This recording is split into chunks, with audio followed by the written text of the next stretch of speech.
Andrea Dvorak. And I'm Gordon Wadsworth, and today we're going to show you some top tips for packing your bikes to ship with bike flights.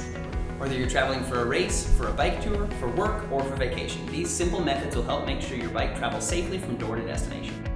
In this video, I'll be taking apart a road bike without the use of a bike stand. A lot of times you may find yourself in the hotel room, parking lot, or your living room, and you won't have a bike stand readily available. Remember, the left pedal is counter-threaded, so to remove both pedals, simply push the wrench towards the rear wheel.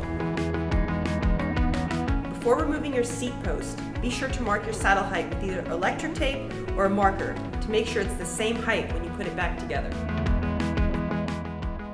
To keep the frame safe, it's a good idea to remove the water bottle cage.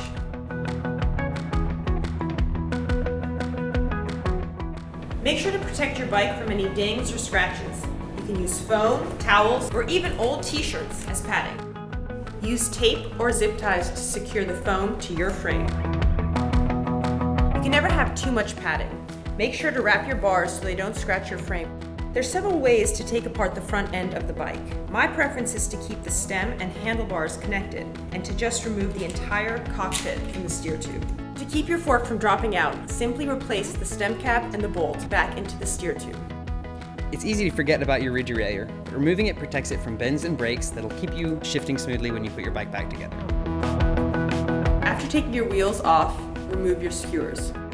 Use hub guards or simply wrap the hubs with foam and secure in place with tape.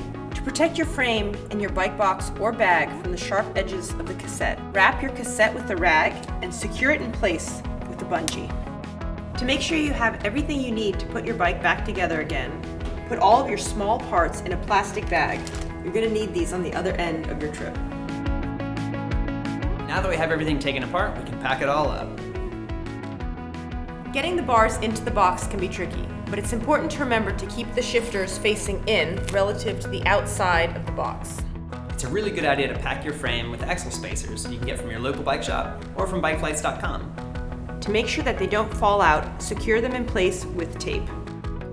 To avoid having the derailleur flop around, I wrap the derailleur in bubble wrap and place it between the chainstay. I then use a bungee cord or zip tie to hold everything together. Don't forget your bag of small parts and your seat post. You can also pack extra clothing, water bottles, and nutrition in plastic bags inside your bike box. That way, nothing gets grease on it and you get to travel light. The foam that comes with the hard case is used to separate the wheels from the bike frame. It's not for protection. When packing your rear wheel, make sure your cassette is facing out and away from your frame.